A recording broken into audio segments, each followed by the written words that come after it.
Hello, this is Julian with Coffee Reviews, and today we'll be reviewing the Baragwi Kianjiru wash processed Kenya from September Coffee Company. And there's the bag right there.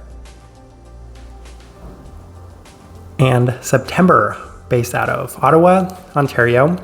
And this is part one of our three-part September series, and their first ever appearance on this channel, as they're the relatively new roaster from well-known coffee personality Kyle Rossell.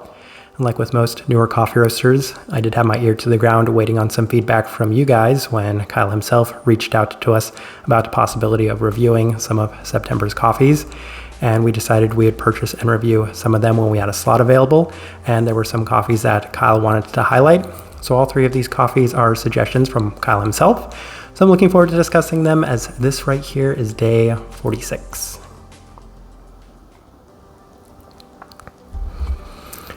And September does have a brew guide on Kyle's YouTube channel, and that brew guide was similar to ours at a 16:1 water to coffee ratio, brewed just off of boil, so a 212 degree Fahrenheit, 100 degree Celsius temperature with no lid on the kettle. We, however, opted for a standard recipe, which is a 16:1 water to coffee ratio, brewed at 96 degrees Celsius, about 205 degrees Fahrenheit, with the lid on our kettle. And then the roast profile for this one, I've heard a lot of comparisons. I think it's safe to say that this one, relative to a lot of other Canadian coffee roasters, is on the lighter side of things. Even by a lot of American coffee roasters standards, this is a pretty light coffee. I've heard the comparison of it being similar to some of Black and White's previous coffees, so maybe a couple of years ago when they did roast a little lighter than some of the coffees that I've had from them recently. That's actually a pretty good comparison. I would say in line with that in terms of a pretty light coffee. With that out of the way, let's go ahead and start discussing this coffee. Day 24, first impression, and ran this one through the V60, and the cup offered a lot of the expected Kenyan qualities, with plenty of the bright tart berries right at the forefront, a slight herbal florality with a minor touch of savoriness as it does cool down. There's a slight citric and candied aspect as well, but for the most part, I actually liked the profile of this coffee. Not surprising, I do like lighter profiled coffees in general, maybe not necessarily always with Kenyan coffees, but this one right here did leave a pretty nice first impression. Day 27, ran it through the Chemex, and there was a little bit more of the typical Kenyan attributes, as it was offering a lot of those classic bright tart berry currants alongside a red herbality and some savory aspects yet again.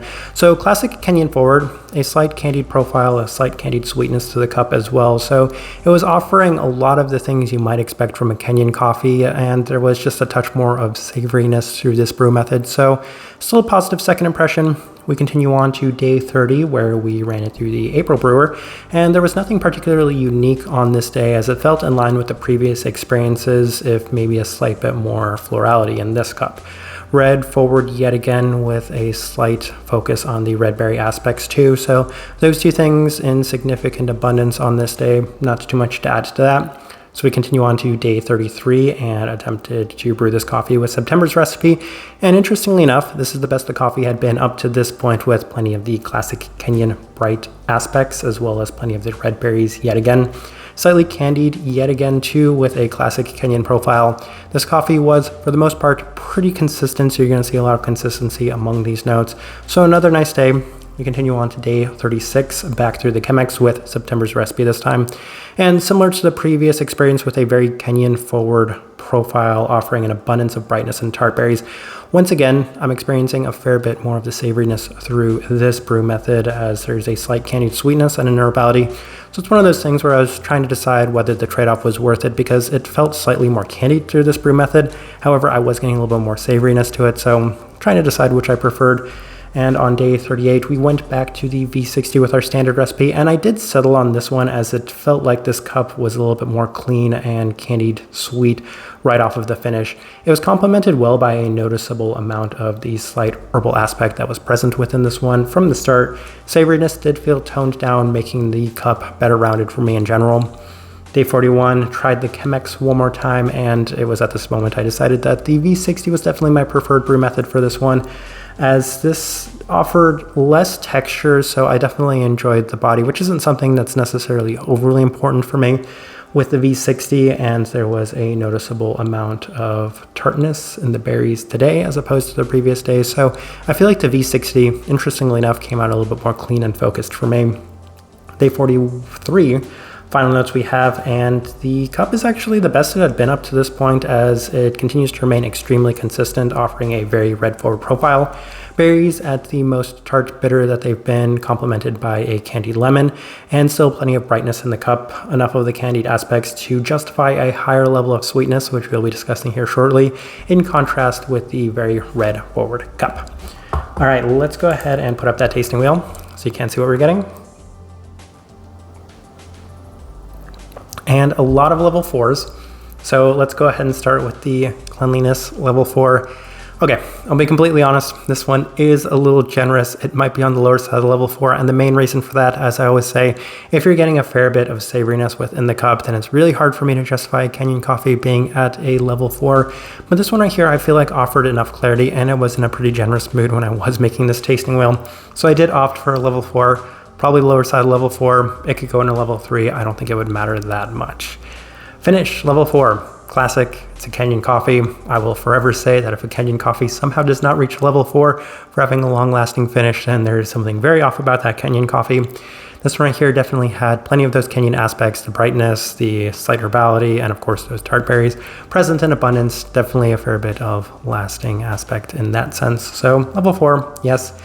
Sweetness, level 4. That's the other one where I may have been slightly generous. I would say that once again, this is on the lower side of level 4s. It's not necessarily the sweetest Kenyan coffee we've ever reviewed, but I think that the candied aspect justified just enough for it to get to that level 4 mark. So sweetness, level 4, yeah, it can be there. Once again, it could be the level 3. I don't think it would make that much of a difference, but it would very much be on the higher side of that, and it's on the slightly lower side of this level 4. Acidity, level 4. Yes, and once again, Kenyan coffee, lighter profiled Kenyan coffee, that's always going to be expected. A fair bit of brightness right from the start, something that was consistent and ever present throughout.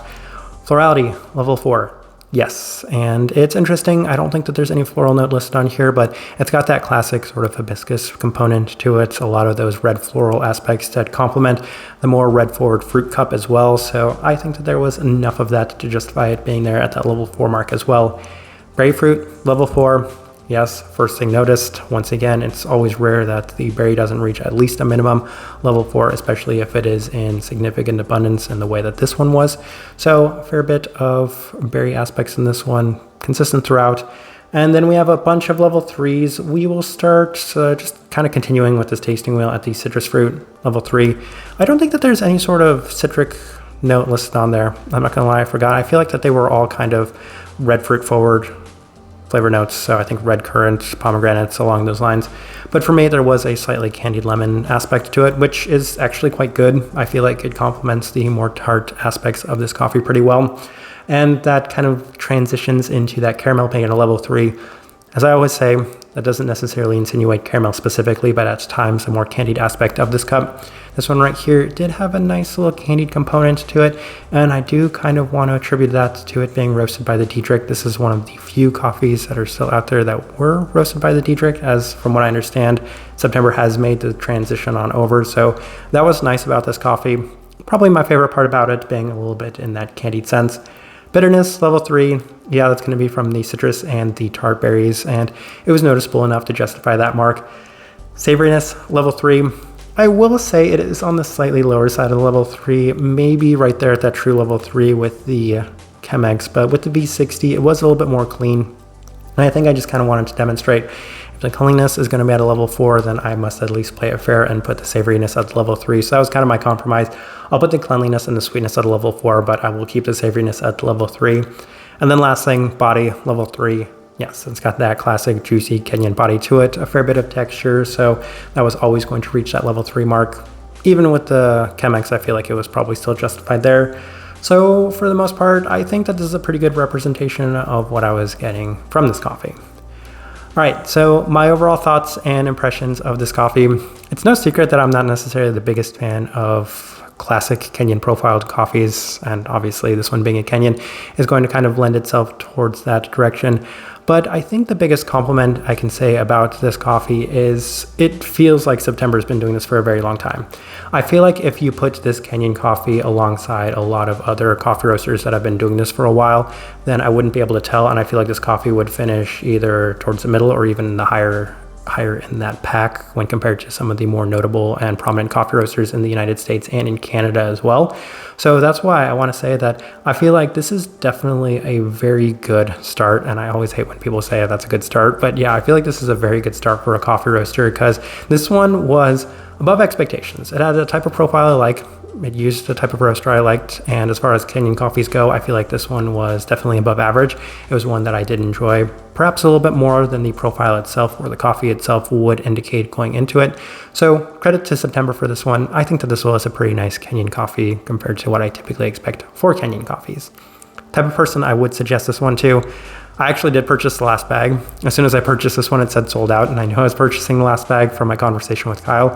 So this one's no longer available, but the type of person I would suggest this specific Kenya to, should it come around again, is somebody that does enjoy their lighter profiled, classic Kenyan profiled coffees, as this one right here offered a lot of those red components in abundance right from the start. On the slightly cleaner side of things, a nice candied aspect that did give this one a little bit more of a unique trait. Whenever you're able to achieve that candied quality within your Kenyan coffees, I'm going to enjoy them more than maybe the much more savory forward ones. So some nice positives to take away from this one, and the best way I can leave this review. If you by chance had an opportunity to try this coffee, I'd love to know your thoughts and impressions of it as well. If you're enjoying the content, give this video a like, subscribe if you're not already subscribed. This right here has been a review of the Baragwi Kianjiru wash processed Kenya from September Coffee Company. Thank you for watching.